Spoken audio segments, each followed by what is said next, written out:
I want to give you guys a little background on who we are as an organization. So we're a team that's based out of Salt Lake City. So we flew in yesterday from Utah in the cold mountains to much nicer weather here today. But we're a team of about 140 people that specialize in a lot of different digital channels, but SEO is definitely our focus. And then back in 2022, acquired an award-winning web design and development team. Now working together, have this great, amazing team that partners with our nationally recognized SEO programs. We service about 1,000 customers nationwide, and have had the opportunity to partner and work with agencies all over the country. So, me personally, I've been with the company for 10 years. I have a background in business analytics, and so love digging into the strategy behind what we're trying to accomplish and formulating a plan. And then Dave, I'll let Dave tell a little bit about his background, because his background I think is unique and gives him a unique perspective into the approach in SEO and digital marketing in general. I'm a former agency owner, was acquired by SEOWERKZ about 4 years ago. So I've been on the agency owner side and now more on the fulfillment side, and been about 12, 13 years in total in digital marketing. Really excited to be with all of you today and dive more into how all of this works together and how paid search and SEO doesn't need to be on separate side of the aisles as traditionally it sometimes has been. So we want to talk a little bit about why SEO should be a big part of your digital mix. We're going to sound a little bit like the bad guys. None of this is meant to be against the paid side. We obviously have a paid side and understand the crucial role it plays for a lot of our businesses as they grow. But approximately half of all web traffic does come from organic search, and the top 3 organic spots accumulate close to 70% of all traffic on average. So those top 3 spots, while they in different industries are very difficult to achieve, the gains that a company can get from doing that are huge. And average click-through rate of 45% for top organic results. Obviously, more engagement we can get, the better we have. And then it allows us to follow up with additional paid strategies in display, retargeting, things like that. And then also, it's one of the top converting sources available in digital marketing. Average 16% conversion to paid traffic, depending on how what metrics you're looking at, but 2 to 3%. Yeah, so something I think inherently that happens in the mind of a consumer when they find your products and services organically or in the earned placement versus in the paid, where maybe subconsciously they feel like it's a bit more relevant or it's a bit more trusted, I guess, that feeling that they have. So let's talk about the how we get to be that earned authority to our customers. So a few years back, Google released an algorithm. First it was called EAT, and then it changed to EAT. But it basically stands for experience, expertise, authoritativeness, and trustworthiness. And really that's what Google's after, is just delivering the best possible experience and results to their searcher. And that's what they're entirely based around, is the searcher. And if you can become that authority and earn that trust based on those results that they get in the organic space, then you have a great chance to win that customer. And as I mentioned before, and I'll get into it on the next slide here, traditionally companies have kind of focused on 1 or 2 core services, and paid has been on opposite aisle of organic, and it shouldn't be that way. It doesn't need to be that way, and this age is trending to where all of us work together in a more cohesive way. And there's things that as SEO strategists, we absolutely love about paid search.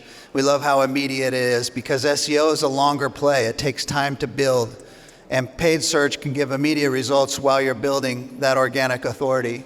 There's also, Google's notoriously veiled about showing conversion metrics and data around organic search. Really tough to find the keyword phrases that are producing traffic and conversions on the organic side. But on paid, it's a different world. They open up the curtains and you have all kinds of amazing data. And so why not leverage that and use that on your content strategy and your organic strategy? So those shared keyword insights are huge in ways that they work together. So again, moving on into the next slide, instead of having it be siloed and segmented, in this day and age, we're really looking at how everything can work together. and all be under the same building, same roof, same strategies. And so to demonstrate this, just a super quick story. Recently, I had a customer reach out. They're in the windows and doors space, and they were noticing some decline in their lead gen over the past several months. And so they approached us, and we're trying to figure out exactly what's happening and why and how we can get it trending in the right direction. So we first looked at their SEO trends, their ranking trends, and sure enough, there had been some algorithm updates that were favoring their competitors over their website. And in digging further, we figured out that their website was 6 to 7 years old, and there were things from a technical and user experience standpoint that were lagging behind their competitors. So we first went and talked to our web dev department and looked at a plan to revamp, rebuild their website, improve on those technical and UI things that were helping them, not helping them, or helping them lag a bit behind their competitors. We quickly then, so we developed a plan to rebuild their website. We then went to our paid search team and looked at ways where we could get some more immediate gains in traffic and leads during this process of analyzing their website and rebuilding it. And also looking at ways that we could make the messaging work with the content strategy and what we were working on with the website rebuild.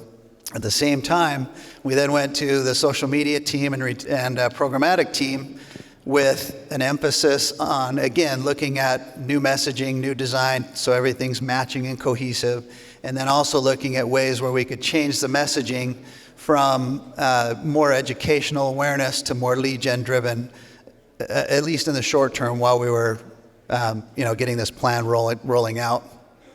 So you can see in just this one small example, every single team working together, everyone communicating. You've heard the age-old rule of 7, where it takes 7 times impressions or exposures to a company to have a conversion. Why not control as many of those 7 experiences as possible? You can do that in the digital space because that's where so many of those experiences are happening and exposures are happening to your customers. So again, just really want to reiterate the segmentation and the silos of the past in today's age are kind of going away, and we really feel strongly about having all of these different strategies and campaigns speak to each other and learn from each other. So I want to talk for just a second about some of the new initiatives inside the SEO world. So obviously everybody's familiar with Core Web Vitals. You may not know in depth how this affects your SEO, but the Core Web Vitals is a metric that Google uses to determine user experience. Everything is based around site speed, first interaction, all these different things that Google's looking at to determine whether or not the user is having a good experience. There's conflicting information about how much weight this plays into where you actually rank. I've read things that say that it's like 30 to 40% of how you rank organically is based on that. Google won't come out and give a flat answer, but they basically are saying it does, I already said that, it does have emphasis in comparison to your competitors. So that's the place where we can see the metric plays a huge difference. When you do well with Core Web Vitals, you tend to rank better than your competitors. Whether or not, so if there's a distinguishing factor between you and competitors, the Core Web Vitals metrics are really important there. Another one is accelerated mobile pages. Again, everything in Google's algorithm right now for organic search is meant to give people a good user experience on mobile, because most traffic is coming mobilely at this point.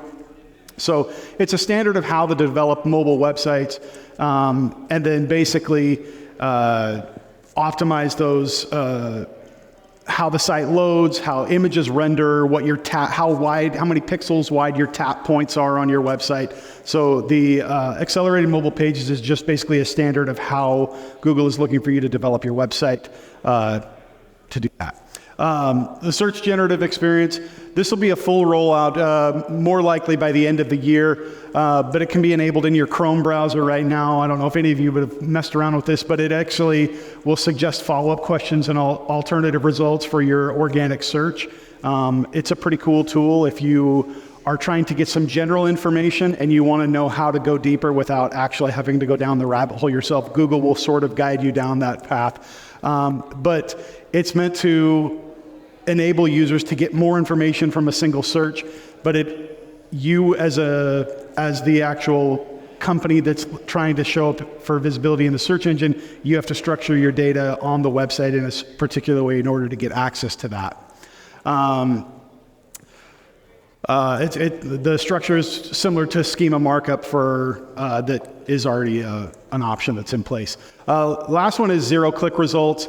So they're actually finding that a lot of the searches that happen right now are resulting in no clicks at all. So they're finding the information. This is something you can find if you do a search for a celebrity or a pro sports team. There's a bunch of information that pops up, tells you their age, their marital status, what projects they've worked on, things like that.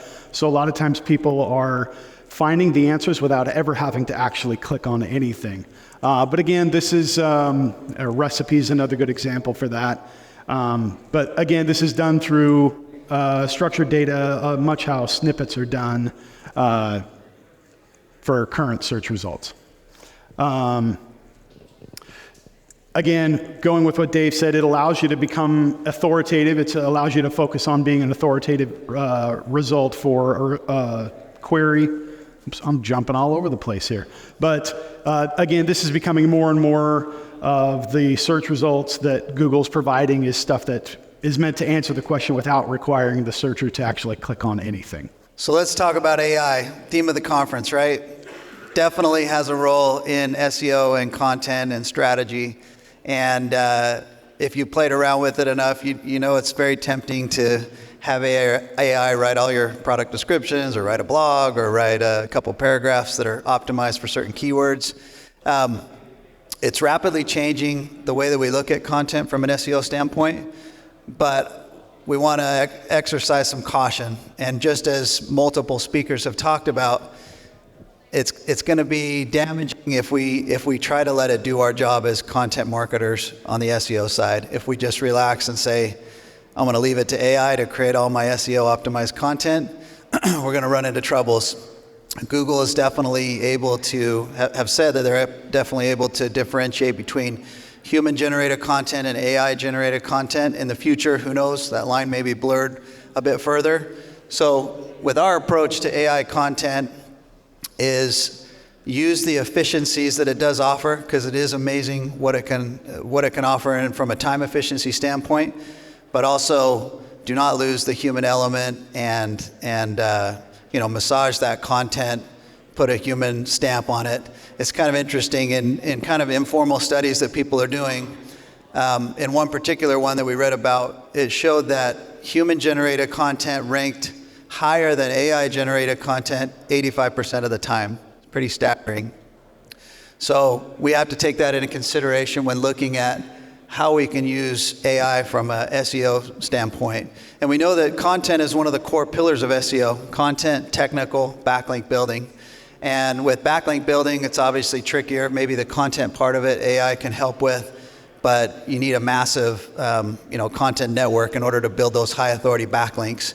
But for ongoing content, optimized content on the site, metadata, blogs, all of those kind of things, our approach to AI has been cautious so far, using it for time efficiency, but not losing the human element and the human-generated content that should be mixed in and part of it.